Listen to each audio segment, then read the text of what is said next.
Welcome to Nevin. Even on a cloudy day like this with the tide right in, not much beach to speak of, it's quite easy to see why so many people think this is one of the most beautiful places in the world and long to be here.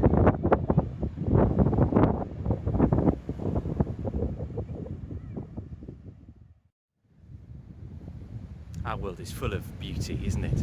I'm sure wherever you live, you found those spots you can go to and just look around you at the scenery and go, wow, this is amazing.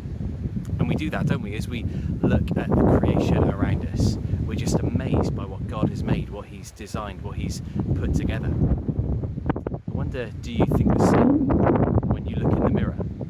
Do you look in the mirror and go, wow, and in a good way? Sometimes I look in the mirror and go, wow, in a rather concerned way about just how much there is of me now. But what we have been made as is amazing as well. There's a wonderful verse in the Bible that describes us as God's craftsmanship, created to do good things.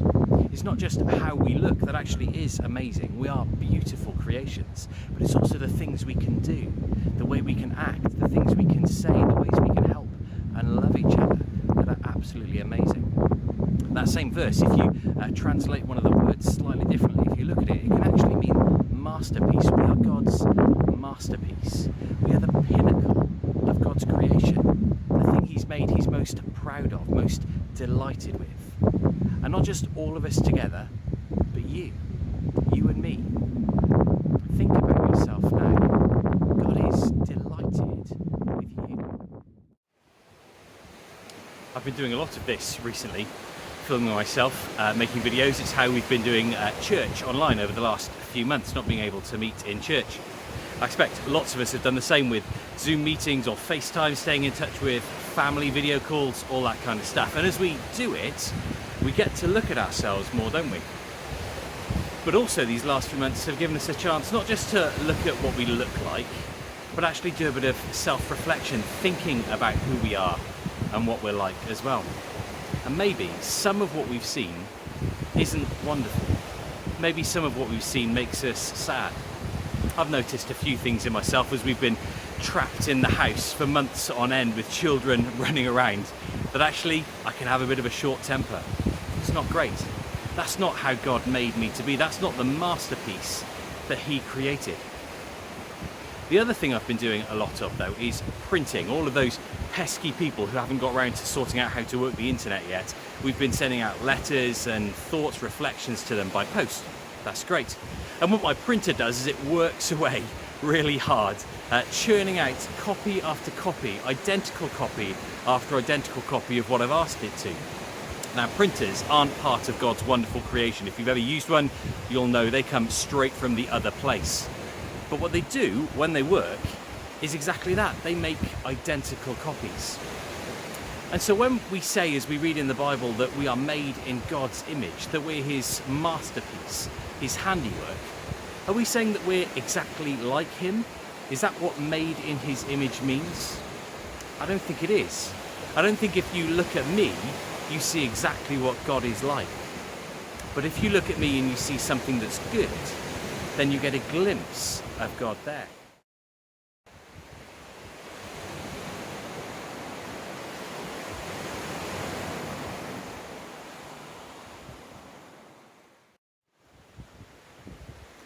But what can we do about those parts of us that aren't as God made us to be?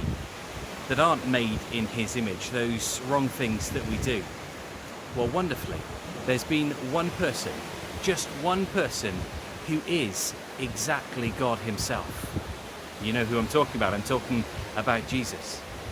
When He was born on earth, God Himself came to be with us, to be here on earth with us. Not just a copy of Him, but actually God Himself.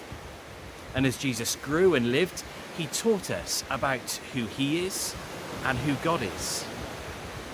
One of the most wonderful things I know Jesus said was He was being asked whether or not it was right to pay taxes to Caesar. Caesar was in charge at the time of that land. He wasn't from there, but he was in charge, and everyone had to pay taxes to him. Now, if Jesus said, yes, you should pay taxes to Caesar, then all the local people would have been upset that he was saying, it's okay that this guy's in charge. But if he said, no, don't pay taxes to this man from elsewhere, then he could get in trouble with the authorities.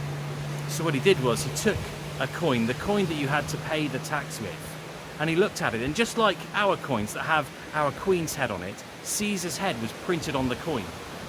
And he said, give to Caesar what is Caesar's, but give to God what is God's. What did he mean? Well, he was asking, what bears God's image? You do. I do. Everyone Jesus was talking to then bears God's image. And what are we meant to do then? To give ourselves to God, because God gives himself to us. When Jesus died on the cross and rose again from the empty tomb, he was rescuing us from all that is not like God in our world, rescuing us from all the brokenness and frailty in our world, all the meanness, all the sadness, all the hatred, all the grief. If we give ourselves to God, following Jesus, listening to him and doing what he says, believing in him and trusting what he's done for us, then he rescues us and restores us to being God's image.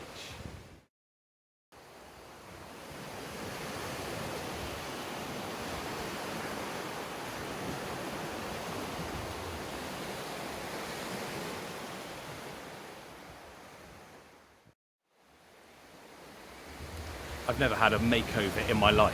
What do you mean you can tell? How rude. Well, actually, it's not true. I have had a makeover, but I'm still waiting for the results. The makeover I've had is the one I've just described, where Jesus comes and transforms us back into God's image.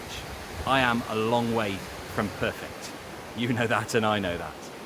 But we're all of us, those of us who trust in Jesus, who've received his forgiveness and his rescue, are in the process of being transformed back into how God made us to be. And one day, one glorious day, that process will be complete and we'll be with our God and Maker forever.